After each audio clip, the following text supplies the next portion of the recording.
नमस्कार दोस्तों, एक बार फिर स्वागत है आप लोगों का आपके अपने यूट्यूब चैनल नॉलेज गुरु में।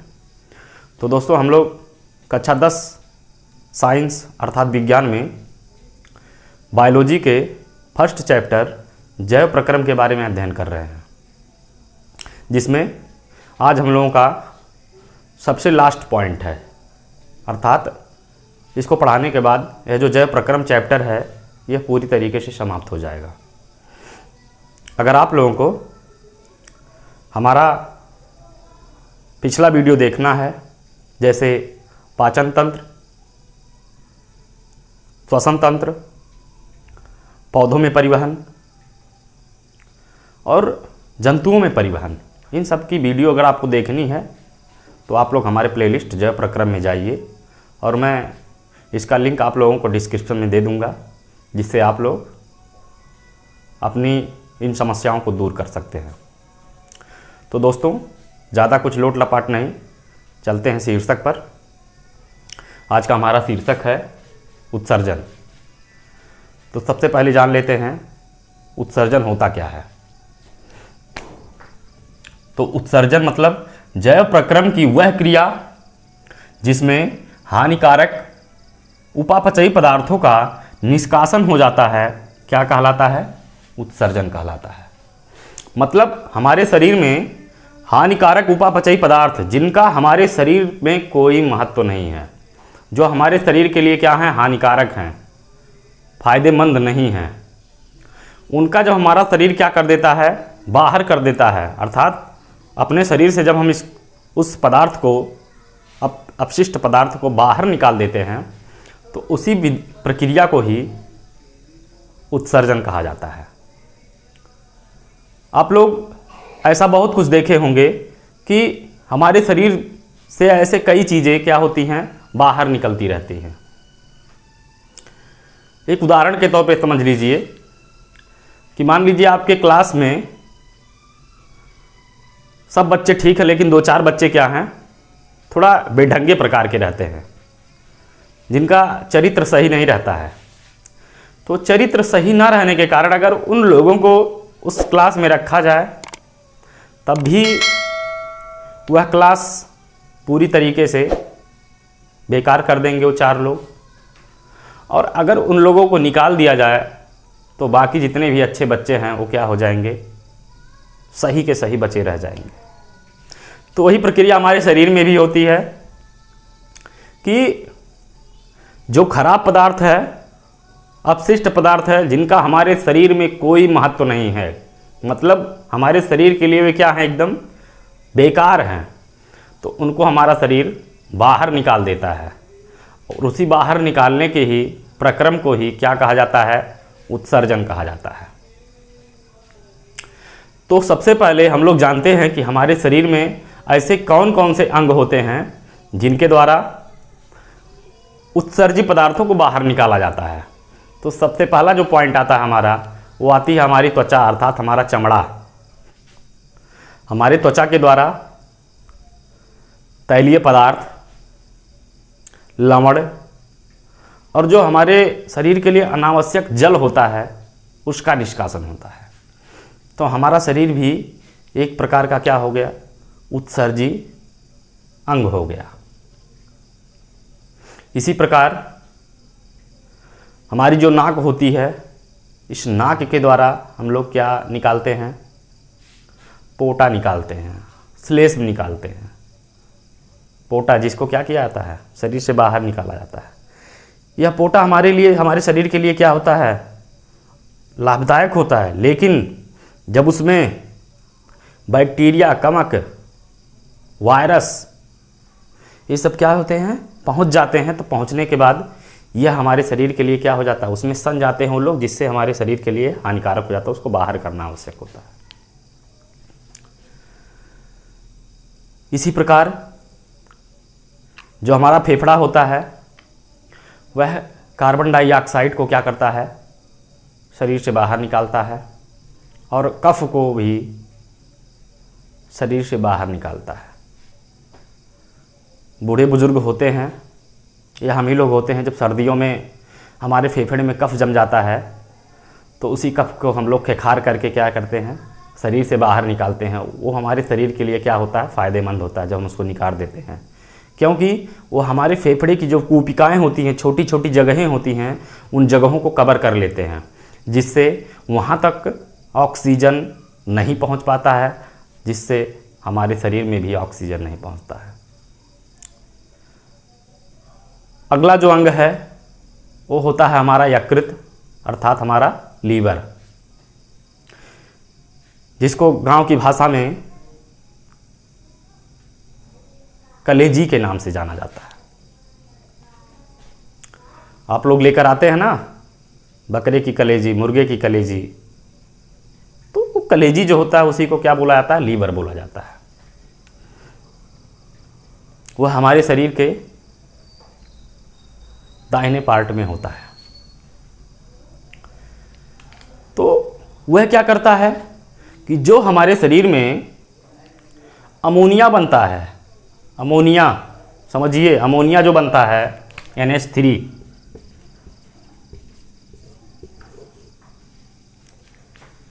इस अमोनिया को हमारा यकृत जो होता है ये किसमें बदल देता है,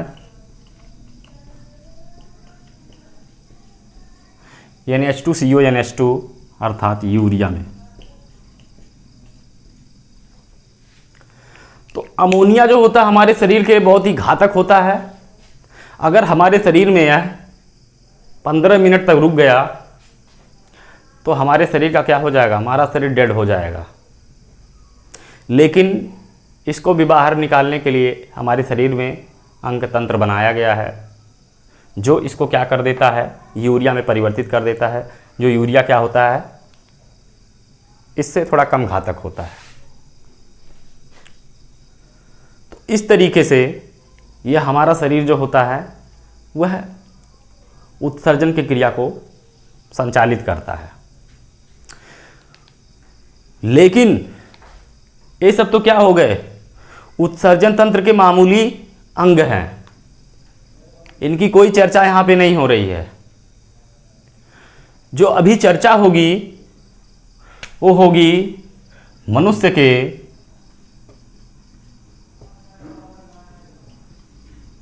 वृक्क की।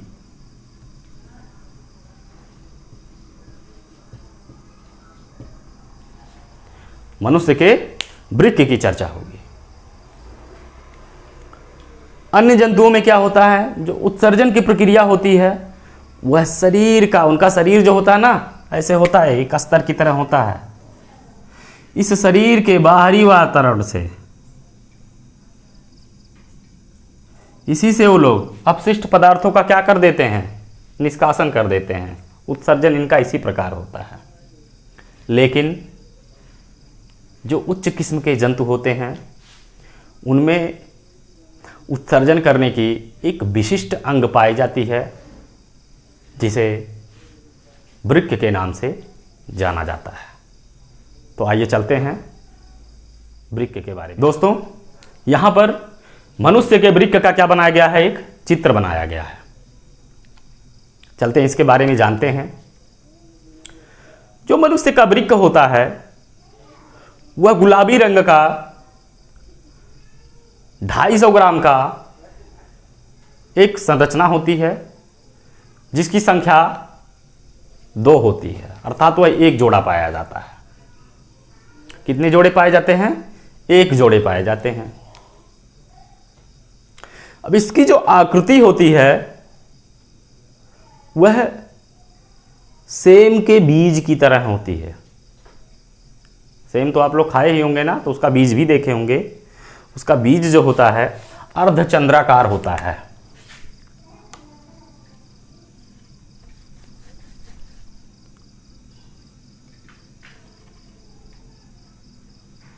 इस तरीके से होता है उसका बीज। अगर आप लोग सेम के बारे में नहीं जानते होंगे तो बोड़ा तो खाते ही होंगे, बोड़ा का बीज भी सेम टू सेम इसी तरीके से होता है। तो यह स्थित कहाँ होता है हमारे शरीर के, हमारा शरीर का जो पाचन तंत्र होता है ये हमारे उदर अर्थात पेट के सामने होता है। यहीं पे हमारी क्या पाई जाती है? यकृत भी पाई जाती है। इसी के पीछे, जस्ट पीछे, इसी के जस्ट पीछे हमारा वृक्क अर्थात किडनी, गुर्दा स्थित होता है। रीढ़ की हड्डी के पीछे इधर और हमारे आंत और लीवर के पीछे अर्थात आंत और लीवर तथा रीढ़ की हड्डी के बीच में यह उपस्थित होता है। तो इसमें क्या होता है, इसकी संरचना को हम देखते हैं। इसमें देखिए यहाँ पे नीले रंग का मैंने एक नलिका बनाया है जिसको महाशिरा कहते हैं। क्या कहते हैं? महाशिरा। और इधर रेड कलर का बनाया है जिसको क्या कहते हैं? धमनी। ये महाशिरा है, ये महाधमनी है। तो जैसे ही जो अशुद्ध रुधिर होता है वो इस महाशिरा के द्वारा आता है और महाशिरा के द्वारा आने के बाद यह सीधे हमारी किडनी में चला जाता है। अब आप लोगों को मैंने बताया कि जो यकृत होता है यह क्या करता है, NH3 को अर्थात अमोनिया को किसमें परिवर्तित कर देता है? यूरिया में। अब परीक्षा में अगर क्वेश्चन पूछा जाए कि यूरिया कहाँ पे बनता है तो आप लोग ऐसा जवाब नहीं देंगे कि यह कहाँ बनता है, किडनी में बनता है। आप लोग उसका जवाब देंगे कि वह यकृत में बनता है। यकृत ही इसको क्या कर देता है, अमोनिया से यूरिया में बदल देता है। लेकिन इस वृक्क का काम क्या होता है? इस वृक्क का काम होता है केवल और केवल हमारे खून को छानना, हमारे ब्लड को छानना इसका कार्य होता है। ना कि यह क्या करेगा, यूरिया बनाएगा या और सब चीज़ें बनाएगा, कुछ नहीं करता है। ये जो है केवल और केवल इसका काम होता है हमारे खून को छानना। तो यह जो खून रहेगा वो कहाँ आएगा? महाशिरा के द्वारा किडनी में आएगा। इधर वाली किडनी में, इधर वाली किडनी में आएगा। इधर वाली किडनी में आने के बाद यह क्या कर लेगा, इसमें इस तरीके की संरचनाएं पाई जाती हैं।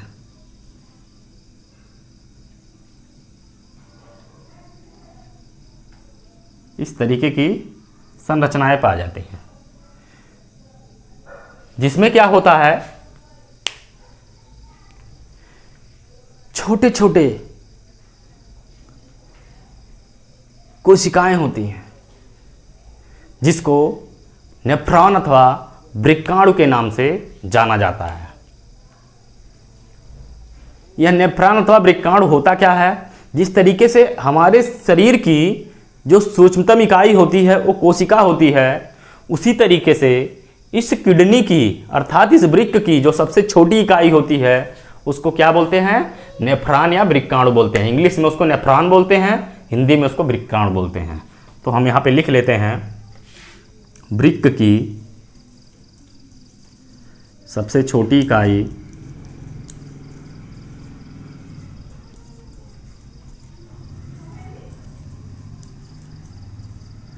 वृक्काणु, कोष्ठक में नेफ्रॉन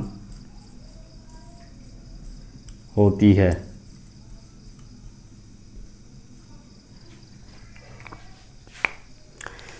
यही जो वृक्काणु अथवा नेफ्रॉन होता है यह पूरे किडनी में फैला होता है। एक विकसित मनुष्य के शरीर में जो नेफ्रॉन की संख्या होती है किडनी में वो कितनी होती है, 8 लाख के आसपास। कितनी होती है, 8 लाख के आसपास। यह क्या करता है,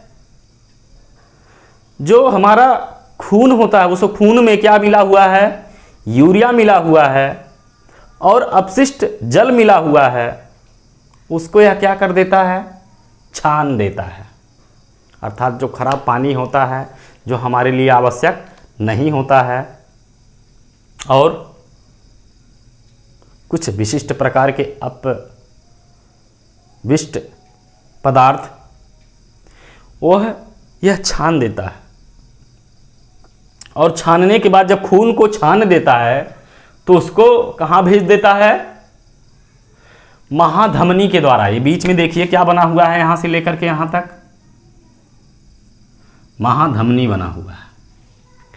इस महाधमनी में वह क्या कर देता है, जिस खून को छान चुका होता है उसको यहां पे डाल देता है। और डालने के बाद यह कहां चला आता है, सीधे फेफड़े में चला जाता है। अर्थात यह पहले हृदय में जाता है, हृदय जो है उसको फेफड़े में देता है। तो फेफड़े में जाने के बाद फिर वह क्या करेगा, ऑक्सीजन मिलाएगा। ऑक्सीजन मिलाने के बाद हृदय में भेजेगा, हृदय पूरे शरीर में भेज देगा। अब चलते हैं आगे की प्रोसेस जानते हैं।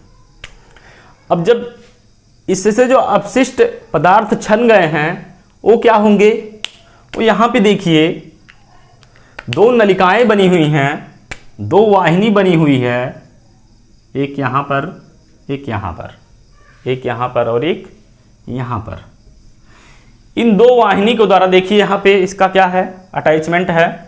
इन दो वाहिनियों के द्वारा क्या होता है, जो खराब अर्थात अपशिष्ट पदार्थ होता है वो क्या होता है, नीचे आता है। नीचे आने के बाद नीचे देखिए एक थैली बनी होती है, इसको बोलते हैं मूत्राशय। और जिस नलिका के द्वारा यह अपशिष्ट द्रव पदार्थ आ रहा है उसको बोलते हैं मूत्रवाहिनी। तो यह जो मूत्राशय होता है यह हमारे पेड़ों पर उपस्थित होता है। आप लोग कभी कभार ऐसे करते होंगे कि थके मादे होते होंगे और जाकर के जल्द से जल्द जल का आप लोग सेवन कर लेते हैं, जिससे आप लोगों के पेशाब में जलन होने लगती है।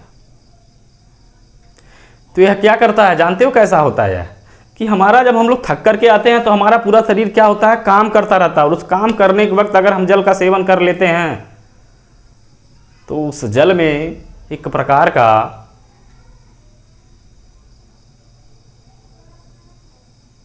अपशिष्ट पदार्थ मिल जाता है, जिसके कारण हमारे पेशाब में जलन होने लगती है। उसके लिए आप लोग घरेलू नुस्खे का प्रयोग कर सकते हैं। जो आपकी नाभि है उस नाभि में आप लोग चूना लगा लीजिए, और चूना लगाने के बाद जब सूख जाए तो अपने आप निकल जाएगा और वह ठीक हो जाएगा। ठीक है, तो इस तरीके से यह मूत्राशय जो होता है वह एक प्रकार की रबर की थैली जैसी संरचना होती है। पहले क्या होता है, यह सिकुड़ा हुआ होता है, लेकिन जैसे जैसे इसमें बूंद बूंद करके पेशाब की धारा गिरेगी, इसका आकार जो होगा फैलता चला जाएगा। इस मूत्राशय में आधा लीटर मूत्र समाहित हो सकता है। कितना, आधा लीटर, 1/2 लीटर अर्थात 500 ml। इससे ज़्यादा जब इसमें होता है तो होने के बाद यह क्या हो जाता है, मालूम होता है कि यह फट जाएगा। तो जिसके लिए यह हमारे हृदय को सूचना देता है कि इसमें मूत्र ज़्यादा हो गया है, और हमारे मस्तिष्क को सूचना देता है, जिसके लिए यह हमारे मस्तिष्क को सूचना देता है, और मस्तिष्क इसको सूचना देता है हमारे दिमाग को कि इसका त्याग कराओ किसी तरीके से, जिससे हम लोग उस मूत्र का क्या कर देते हैं, त्याग कर देते हैं। तो इस तरीके से जो मूत्र बनने का प्रोसेस होता है वह समाप्त होता है।